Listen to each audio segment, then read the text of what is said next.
계속 욥기 묵상 중인데요. 오늘 설교로 제가 욥기를 마무리하고 다음 주부터는 빌립보서로 이제 시작해서 한 해를 그렇게 빌립보서로 잘 좀 맞춰볼까 했는데 오늘 설교를 준비하다가 한 번에 다 할 수 없더라고요. 그래서 결국 다음 주에 한 번 더 욥기 설교하면서 욥기는 마무리하도록 하겠습니다.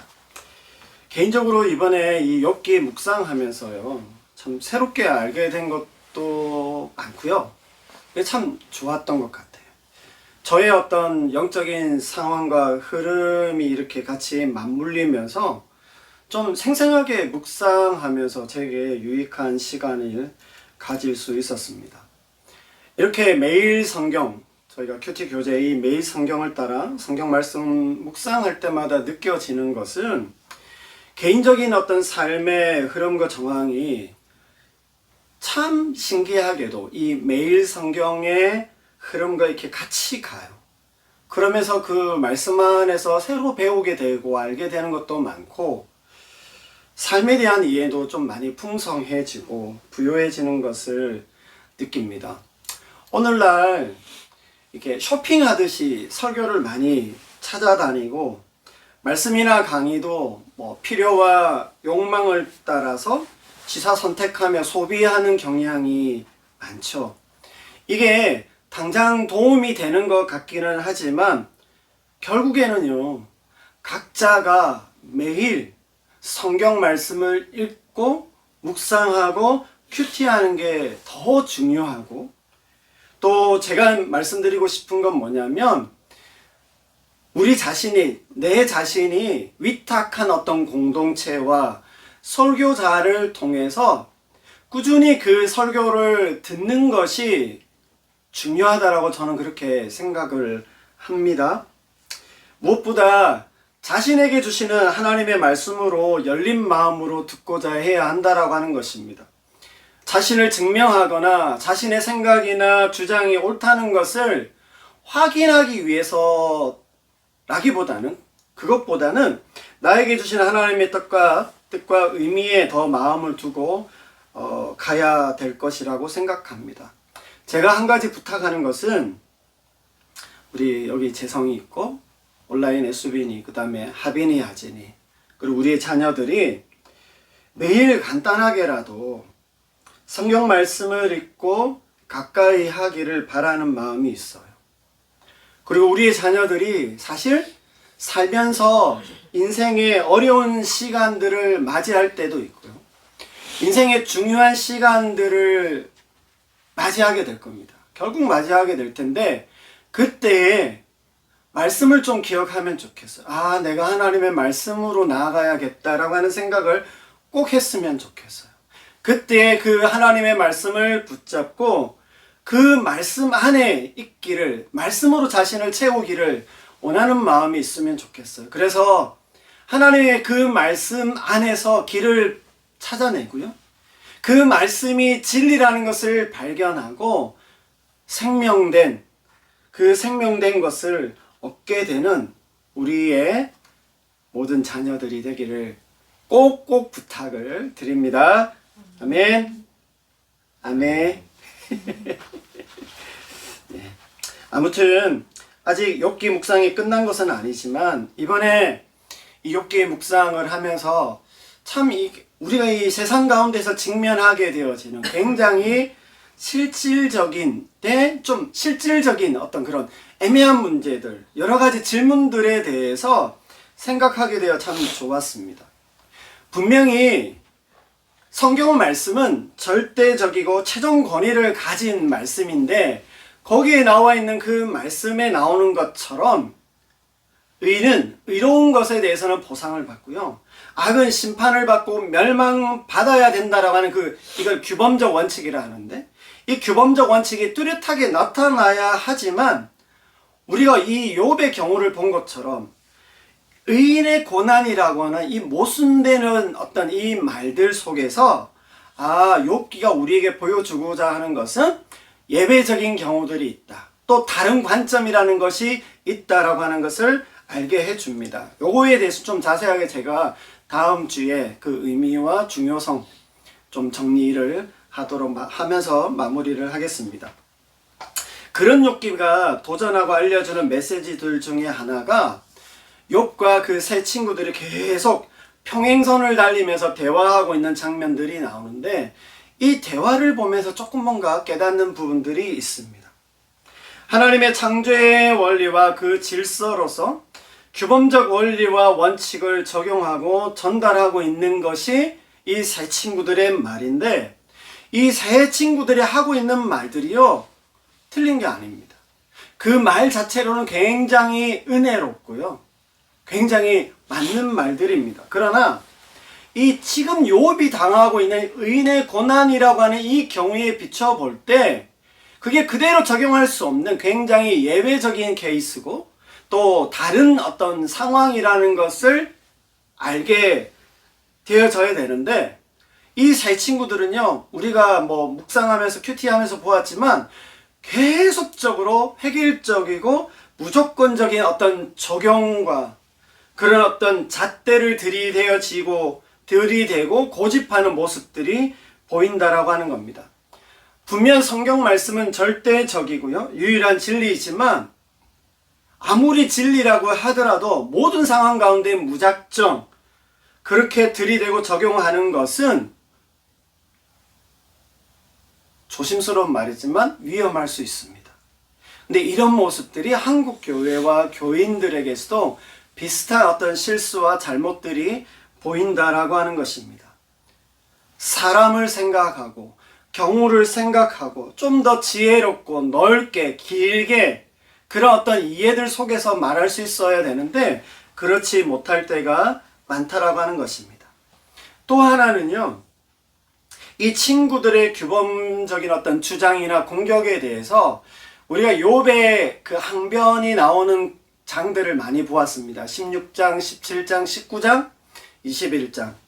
그리고 뒤에도 계속 나와요. 28장 이후에부터 계속 나오는데, 거기 말씀 중에 제가 좀 보면서 약간 제가 욥기를 너무 몰랐던 것 같아요. 좀 충격적이랄까요? 좀 놀랐던 게 뭐냐면, 욥이 뭐라고 이야기하냐면 기도해도 소용이 없네요, 하나님. 제사를 드려도 소용이 없네요. 그런 어떤 말들을 하는 게 욥의 상황에서 충분히 그럴 수 있겠다라고 하는 생각을 하면서, 우리도 우리의 신앙생활 가운데에서 하나님 앞에 기도해도 소용없더라, 예배 잘 드려도 소용없더라, 그런 어떤 갈등, 그 불의즘들이 이 욥의 말들 속에서 투영되어지는 걸 좀 보게 됩니다.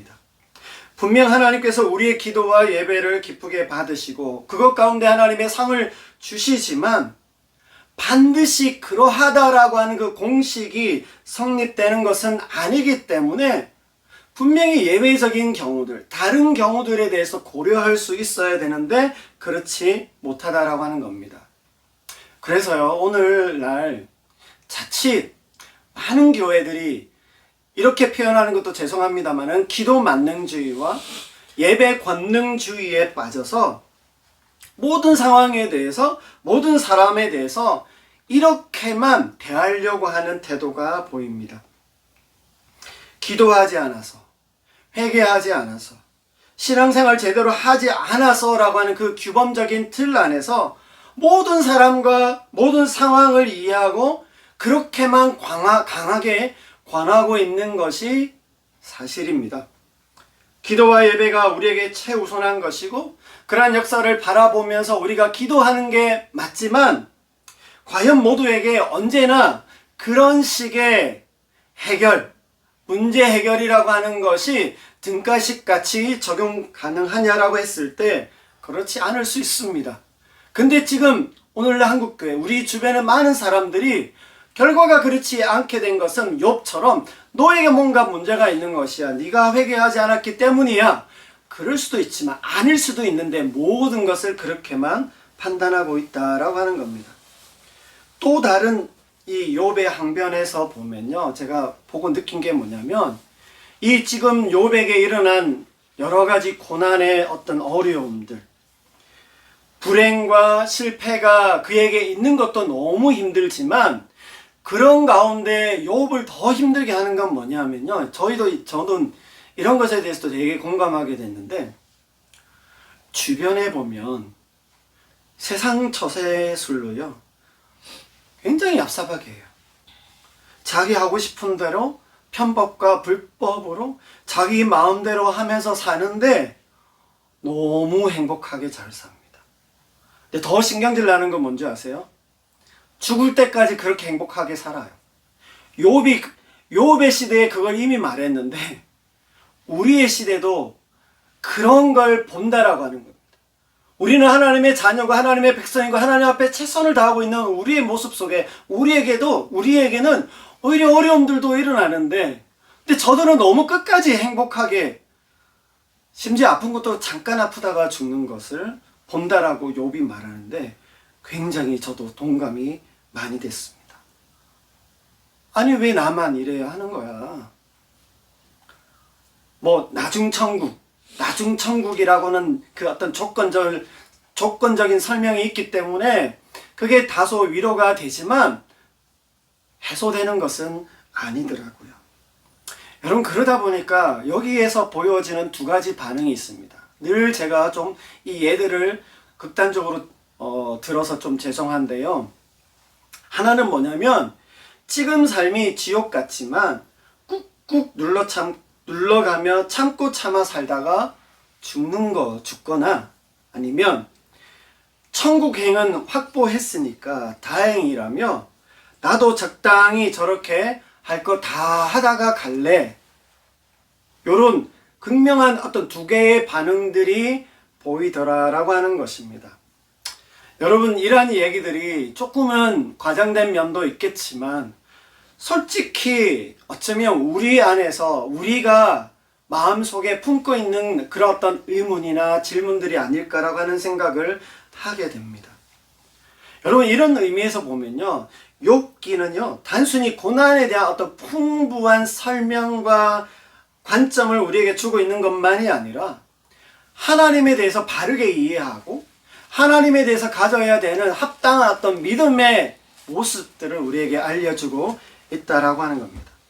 욥기는 우리에게 신앙생활이라는 게 무엇인지 하나님이 누구이신가에 대해서 보여주고 있는 겁니다. 이런 면에서 제가 한 세 가지를 다시 좀 말씀을 드릴 텐데 오늘은 그 한 가지만을 말씀드려야 될 것 같습니다. 지난 시간에도 제가 잠깐 언급을 하긴 했는데요. 지혜서 세 가지가 기억하십시오. 잠언, 욥기, 전도서. 성경의 순서는 욥기, 잠언, 전도서 이렇게 나오는데 잠언, 요 순서로 잠언, 욥기, 전도서 이렇게 세 개를 기억하시면 좋은데 이 세 개의 지혜서가요. 각각 다른 의미로 있다라고 하는 것을 제가 이번에 알게 됐습니다. 그래서 여러분 그 매일 성경 큐티 책에 나오는 송민원 교수님 그 정리를 제가 좀 많이 참고했는데 목사님 우리는 그런 거 복잡한 거 별로 관심 없어요. 관심 없는 주제라고 하실 수 있겠지만 신앙적으로 이게 굉장히 좋은 관점이고요. 좀 아셨으면 좋겠고 알고는 있었으면 하는 마음으로 좀 나눕니다. 이 잠언, 욥기, 전도서는요. 한 인간이 성숙해 가는 과정을 보여준다고 해요. 저는 이 관찰이 엄청 중요하게 받아들였었어요. 그리고 어떤 생각을 하게 됐냐면 정말 하나님께서 인생을 잘 아시고 세상을 잘 아신다. 하나님께서 이런 어떤 구상을 가지고 성경 안에 잠언과 욥기와 전도서를 딱 넣어 놓으셨다는 게 제게 되게 하나님 정말 주도면밀하시고 대단하시다. 역시 하나님이시다 라고 하는 생각을 하게 됐는데요. 송민원 교수님이 이렇게 설명합니다. 자, 요 내용은 거기에 있는 건데 한번 쭉 읽으면 이해가 되실 텐데요. 한명경사님 안 보여요. 크게 한번 읽어보십시오. 잠언은 인문 단계로서 마치 초중고 과정처럼 하나님께서 창조하신 세계의 일반적인 현상과 기본들을 배우는 단계다. 그 다음 단계는 욥기의 단계로 학교를 졸업하고 세상에 나가 직접 경험해 보니 학교에서 배운 대로 되지 않는다는 것을 깨닫는 단계다. 규칙에 예외들이 있다는 것을 알게 되는 과정이라 할 수 있다. 그 다음 단계가 전도서의 단계다. 마치 인생을 살아가면서 규범과 요율을 다 경험한 사람이 나중에 일생을 되돌아보면 당시에는 예외처럼 보였던 것조차 어느 거대한 규칙의 일부였음을 깨닫게 되는 것이다. 신앙의 언어에 대해서 대입해서 표현하자면 마치 하나님이 보이지 않고 하나님께 버림받은 것 같이 느껴지는 순간들, 하나님 대체 나한테 왜 이러십니까? 하나님이 계시기나 합니까? 라고 욥처럼 울부짖고 싶었던 순간들조차 다 하나님의 계획하심과 인도하심이었음을 깨닫는 순간이 전도서의 단계다. 네. 잠언은요, 기본적인 거이기 때문에 초중고 학생들이 그 기본기를 익히는 그런 단계와 비슷하다. 그 다음에 욥기는 근데 세상은 그런 것들 그렇게만 돌아가지 않고 예외적인 게 있다. 다른 것도 있다. 그 다음에 전도서는 그 모든 것들을 다 보니까 그 전부가 다 들어가 있는 어떤 거대한 규칙의 일부다라고 하는 것을 보여주기 위해서 전도서가 있다. 그렇게 설명합니다. 자, 그렇다면 여러분, 이게 초중고 과정이고 그 다음 세상의 어떤 그런 진짜 세상살이 안에서 느껴지는 그런 거라고 한다면 욥기나 전도서의 지혜가 잠언보다 더 수준이 높다고 해야 할까요? 아닙니다. 잠언이 말하고 있는 그 규범들, 규칙들은 우리 삶의 뼈대이고요. 일상에서 그 기본을 형성하는 근거입니다. 우리가 매 순간순간 선택해야 하는 기준점과 방향이 되어지는 것이 잠언인데요. 이런 규칙이 만약에 없다면 사실 욥기 같은 그 예배도 없다고 할 수 있어요. 그래서 욥기는 그 잠언이 바탕이 되지만 예배적인 경우를 고려해야 한다라고 우리에게 말해주고 있는 것입니다. 삶에서 이 잠언이 알려주는 그 가치와는 다른 형태, 다른 선택을 해야 할 예외적인 경우들도 있다라고 하는 겁니다. 성경은 우리에게 명확하게 사랑할 것에 대해서, 원수를 사랑할 것에 대해서 말씀하지만 때로는 사랑으로 감싸 안는 것만이 능사가 아니고 분명 끊고 단절해야 할 관계도 있는 것이고요. 부지런해야 된다, 성실해야 된다, 신실해야 된다고 하지만 때로는 너무 부지런해서 문제가 될 수도 있고, 폭력은 분명히 나쁜 것이지만 더 큰 폭력을 막기 위해서 폭력이 필요한, 이걸 전쟁론으로도 이제 그렇게 설명하는데 더 큰 폭력, 그래서 더 큰 폭력을 막기 위해 폭력이 필요한 경우도 있다라고 하는 것을 설명하는, 그게 잠언이 있고 욥기가 있고 전도서가 있다, 그렇게 말할 수 있습니다. 자, 그런데 이렇게 보면 여러분, 그렇다고 해서 우리 그 세상에서 살면서 이제 학교 다 졸업하고 나서 세상에 살면서 그 인생의 선배들이 한창 배우는 학생들에게 세상에서 알게 되고 경험한 것이 야, 이게 진짜구나 라고 하면서 지금 배우고 있는 그 학생들에게 지금 배우고 있는 거 그거 아무 쓸모없다, 공부 열심히 하지 마, 그러면 어떻게 되겠습니까? 기본기를 배워가는 아이들에게 어른의 세상으로 말하고 보여주면 안 됩니다. 그렇다고 여러분, 그렇다고요, 어른의 세상이, 어른들이 경험한 세상이 정말 아이들의 규범과 그 예를 초월하는 것도 사실 아닙니다. 사람들은요, 각자 신앙의 여러 단계에 산재해 있는 것이고요, 각각의 단계에 맞는 지혜가 필요한 겁니다. 다양한 경우들이 있고 각각에 맞게 적절히 조화를 이루어 가야 한다라고 하는 것입니다.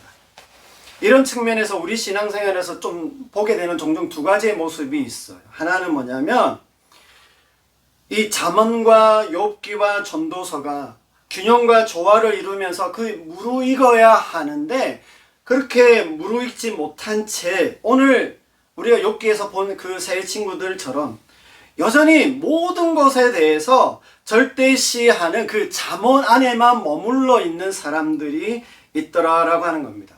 여러분, 이건 일반 사회에서도 그런 사람들이 보여요. 되게 명분과 기본과 근본적인 것들을 되게 중요한 거, 중요한 게 맞아요. 맞는데 그게 필요한데 모든 경우에 절대적으로 그렇게만 해야 한다라고 할 때에 거기에 좀 문제가 있는 것 같아요. 제가 지금 뉴스에서도 그런 걸 좀 보면서 중요하지만 모든 경우에 그걸 절대화하고 있구나라고 하는 생각을 한 경우도 있습니다. 오늘 욥의 이 세 친구들의 경우에 여러분 그 부분만 따면 틀린 것이 아니라고 말씀드렸어요. 그래서 그 틀린 것이 아니기 때문에 그걸 절대화하는 것도 괜찮아요. 좋아요. 인정할 수 있어요. 그러나 모든 경우에 그걸 들이대다 보면 문제가 될 수 있다라고 하는 겁니다. 결국 욥기 결론이 이제 다음 주에 할 텐데 42장에 가보시면 하나님께서 욥과 그 세 친구들의 대화 중에서 누가 잘못했다고 말씀하시냐면 욥의 친구들입니다. 규범적인 것들을 계속 말했던 그 친구들을 잘못했다고 하시고 욥을 통해서 그 친구들을 대신해서 제사 지내게 하는 장면이 42장에 나옵니다. 그럼 또 다른 반응은 뭐냐면요. 여러분 이런 단계들 잠언, 욥기, 전도서에 이걸 다 겪어보고 전도서와 같은 결론에 이르렀다면서 자신의 어떤 신앙의 여정, 신앙의 어떤 삶을 이제 뭔가 초월하고 달관한 듯 그렇게 삶의 방향을 잡고 너무 되게 고상한 척하면서 그렇게 나가는 경우들이 있다라고 하는 겁니다. 제가 앞에서도 언급했는데요. 욥의 이 말들을 이렇게 보면 그 욥의 한탄 안에 뭐가 있냐면 기도해도 소용없구나. 기도해도 소용없고 달라지는 게 없어. 예배의 목숨 걸어도 뜻대로 되는 게 아니더라. 근데 이게 욥의 고백만이 아니고요. 교회 안에서 성도들 가운데서도 이런 얘기들을 또 이런 어떤 인식 경험들을 하고 있는 걸 많이 보게 됩니다. 기도 그렇게 많이 하는데 결국 될 놈만 되더라. 이런 식인 거죠. 다 해봤지만 소용없더라 하면서 달관한 듯 여깁니다. 이런 두 유형의 모습이 오늘 교회 안에서 성도들에게서 좀 보이는 것 같아요. 제가 요즘 좀 챙겨보는 방송 중에 여러분도 아실 텐데 Sing Again이라고 하는 그 오디션 프로그램 방송이 있습니다. 예전에도 되게 유명했던 많이 그 인기를 얻었던 그 나는 가수다라고 하는 것도 잘 보았었는데요. 거기에 보면 그 원곡을 이제 편곡해서 부르잖아요. 그대로 부르기도 하지만 편곡을 해서 불러요. 어떤 경우는 이렇게 조금 바꾸는 것도 있지만 또 종종 보면 원곡이 무색할 만큼 저게 원곡이 뭐지 할 만큼 완전히 바꿔 넣는 경우들도 있습니다. 원곡 가수들도요 보면 이게 나이가 이제 좀 들면서 자기가 예전에 불렀던 그 노래를 지금 나이가 경험과 경륜이 쌓였다고 지금 어떤 자기의 그 감성으로 부른다고 하면서 또 그 노래를 이렇게 들어보면 어떨 때는 너무 멜로디와 박자를 완전히 심하게 넘나드는 것들을 보게 됩니다. 그게 좋을 때도 있기는 하지만 저는 좀 아쉬울 때가 많이 있더라고요. 왜 그렇게 하는지 충분히 이해는 하지만 원곡과 너무 다르다 보니 딴 노래 같기도 하고 조금 너무 자기 그게 제가 이제 너무 그런 감상력이 떨어져서일 수도 있겠지만 딴 노래 같다는 생각이 들어요. 원곡에 좀 충실하면서도 자유롭게 그 안에서 할 수 있을 텐데 라고 하는 생각이 들 때가 있습니다. 신앙생활 안에서도요 그런 어떤 비슷한 모습이 보이는 것 같아요. 우리가 신앙생활을 해가면서 우리 인생의 주기에 따라 우리의 삶과 인생이 달라지잖아요. 경험한 것들이 있어요. 그 안에서 우리의 삶의 신앙의 어떤 그 깊이와 넓이에 다른 이해, 더 큰 이해들이 우리 안에 생길 수 있어요. 그러나 그러다 보니까 간혹 어떤 분들을 보면 너무 많이 변형되더라는 거예요. 자기 확신이라고는 하지만 자기 주관이 바로 섰다라고 하지만 너무 자기 이해만 빠져 있다면 그건 역시 좋은 것이 되지 않은 겁니다. 내가 전도서 단계 알지? 거기에 내가 이러고 보니까 다 헛되고 해 아래 새 것이 없더라. 그 말이 맞아. 아직도 그 잠언 단계에 머물러 있으면 그거 아직 순진하고 아직 어린 것이고 아무것도 모르는 거야. 뭘 제대로 모르는 거야. 이렇게 생각을 하더라는 것입니다.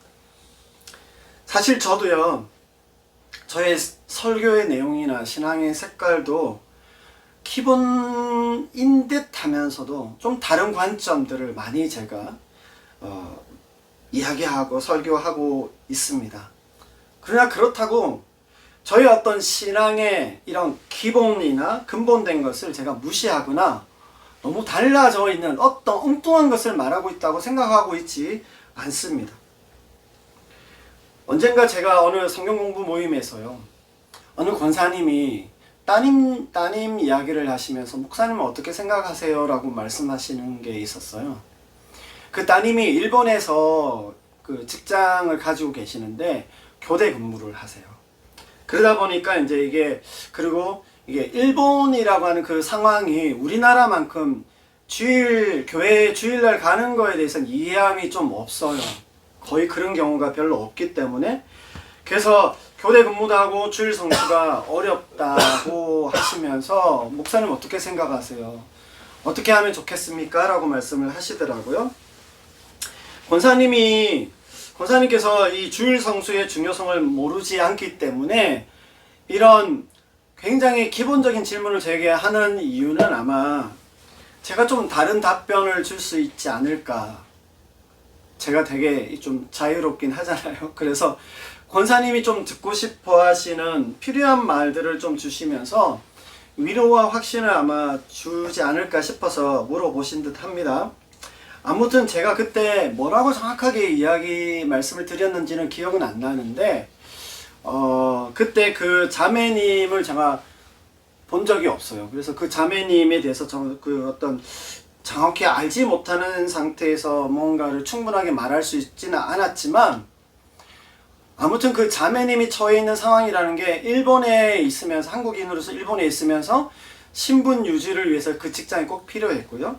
경제적인 이유로도 그 직장을 다른 데로 옮겨갈 수가 없는 그 불가피한 상황 안에 있기 때문에 제가 이제 우선은 격주라도 주일을 지킬 수 있으면 주일 참석이 가능해서 다행이고, 그런 주일은 꼭 지켜야 된다라고 이렇게 말씀을 드린 것 같습니다. 그리고 주일 참석이 이제 어려운 주간이 있을 거 아니에요. 그러면 주일 앞뒤 전후로 해서 온라인 예배 꼭 참석해서 개인의 예배를 꼭 지켜라. 그렇게 말씀을 드린 것 같아요. 그리고 만약 이런 상황이, 그러면서 제가 만약 이런 상황이 지속될 경우에 결국에는 그 자매를 잘 몰라서 어떻게까지 말해야 될지 몰라서 이렇게만 말씀을 드렸는데, 신앙생활이라고 하는 게, 신앙이 이게 좀 어려워질 수 있어요. 그렇게 불규칙한 패턴으로 간다면. 그래서 억지로 환경을 바꾸지는 못하지만 혹시 된다면 주일 성수가 가능한 직장을 찾아보는 게, 조금 여유를 가지고 찾아보는 게 좋지 않겠냐, 그렇게 말씀을 드렸어요. 만약에 그렇게도 못할 상황이라면 중요한 것은, 아무튼 제가 본질적으로 중요한 것은 개인적인 예배, 개인적 예배를 더 잘 지키면 좋겠다, 그렇게 이야기를 했습니다. 오히려 주일 성수가 어렵게 되었기 때문에 오히려 하나님 앞에서 결심하기를 개인적 예배를 더 잘해야겠다는 결심을 하면 오히려 더 좋겠어요 라고 그렇게 말씀을 한 것 같아요. 왜냐하면 아직 그 자매가 되게 젊고 여러 가능성이 열려있기 때문에 그렇게 방향을 찾아가면, 좀 길게 보면 그렇게 하면 좋겠다라고 하는 생각이 들었기 때문입니다. 여러분, 가장 좋기는요, 바람직한 것은 주일을 지키는 것, 주일 예배에 나올 수 있는 그 환경을 만들어 가야 된다라고 하는 그 규범적인 당위성이 맞아요. 근데 그렇지 못한 그 따님의 상황이기 때문에 제가 그분에게 적절하고 또 적합한 말을 좀 나름대로 지혜롭게 말했다고 저는 생각합니다. 여러분, 한번 생각해 보시면 우리가 주일 성수라고 할 때 일요일 오전 11시 예배에 참석하는 것이 굉장히 우리에게 규범적인 원칙으로 되어 있잖아요. 근데 제가 약간 문화적 충격일 수 있는데, 다른 걸 경험한 게 뭐냐면, 안식교회가 아닌데도 토요일에도 주일 예배가 시작이 돼요. 토요일 저녁부터 주일 예배를 드리는 교회를 보았어요. 주일 예배를 토요일 저녁에 모여서 할 수도 있겠구나. 편리성 때문에 그런 문제는 자제하더라도 토요일 저녁에 주일 예배를 시작할 수도 있겠구나라고 하는 생각을 했고요. 여러분, 우리가 예전에는, 제가 초창기에는 처음 배울 때는요, 주일 오전 11시는 전 세계에서 다 그 시간에 예배 드리는 줄 알았어요. 그래서 공예배 때 장로님들 기도할 때 전 세계가 이 시간에 하나님을 예배. 근데 생각해보면 우리가 11시지 다른 날은 토요일에 해야지. 토요일이고요. 11시에만 예배가 있는 게 아니고 지금 2시, 1시, 3시에도 예배가 있잖아요. 그래서 그렇게 생각하는 게 참 우리 안에 있구나라고 하는 생각을 했습니다. 그래서 여러분, 중요한 것을요, 좀 중요하게 여길 수 있는 게 필요합니다. 뭐냐면 예배에 대한 마음이 어떠하냐를 볼 때 우리가 주일 성수라는 문제도 우리가 예외적으로 다른 관점으로 생각해 볼 수 있다라고 하는 겁니다. 이제 오늘 말씀 내용을 정리하면서 좀 마무리해 본다면, 제가 지난번에도 말씀을 드렸지만요, 우리 신앙의 연수가 더해질수록 우리 신앙의 기본기를 소홀히 하면 안 됩니다. 바울의 고백처럼 선줄로 알면 넘어질까 조심하고, 뭔가 좀 아는 것 같고 다 경험한 것 같고, 전도서의 고백처럼 모든 것이 다 헛되고 헤아려 새 것이 없다라고 하는 것을 경험했다 하더라도 우리 신앙에 있어서는 항상 주님 앞에서 겸손한 마음과 믿음으로 나아가야 되는데, 이 겸손한 믿음과 순종이 얕아지거나 짧아지면 안 된다라고 하는 것을 말씀드립니다. 말씀에 사로잡혀서 말씀을 따라 살려는 그 믿음의 고백과 실천을 계속해 가야 합니다. 말씀과 기도가 필요 없는 사람 없어요. 어느 정도 도달하고 다 경험해 보았다 하더라도, 삶이 바쁘고 힘들고 마음이 상했다 하더라도 하나님과의 그 기본적인 관계, 그 교제가 필요 없거나 말씀과 기도 없이도 늘 하나님을 생각할 수 있는 그 충분한 사람은 없다고 생각합니다. 찬양과 고백의 예배 없이 하나님을 만나는 것도 사실상 불가능합니다. 분명 오늘 욥기가 우리에게 보여주는 것은요, 자문의 그러한 규범적인 지혜들 가운데에서도 그런 규범적인 지혜들이 분명하게 있고 그게 진리이지만 예외적이고 다른 경우들이 있기 때문에 그것을 수용하고 다른 태도가 필요하다는 것을 우리에게 말해주고 있는 겁니다. 그런 면에서 우리가 넓어지고 깊어서 가야 하는 것을 말해주지만, 그렇다고 우리의 기본되고 바탕이 되는 것을 무시하거나 버려도 된다는 말은 아닌 것입니다. 우리가 욥기와 전도서를 다 경험하였다 해도 오늘 욥기의 결론은 어떻게 나오는지 아세요? 42장 다음 주에 하겠지만 우리 인간이 얼마나 유한하고 한정적인 존재인지를 보여주고 있습니다. 우리 인생이 연약하고 유리같이 깨어지기 쉬운 존재인 것을 말해주고 있습니다. 우리는 여전히 창조주와 주관자가 되시는 그 하나님께 속하여서 그 하나님을 의지하여서 살아가야 한다라고 말해주고 있습니다.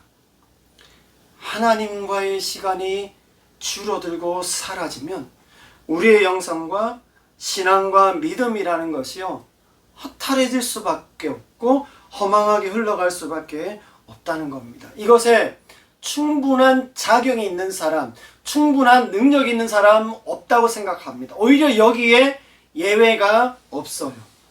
하나님과 관계가 지속되지 못하면 결국 넘어지고요, 인생이 공허해지는 것을 봅니다.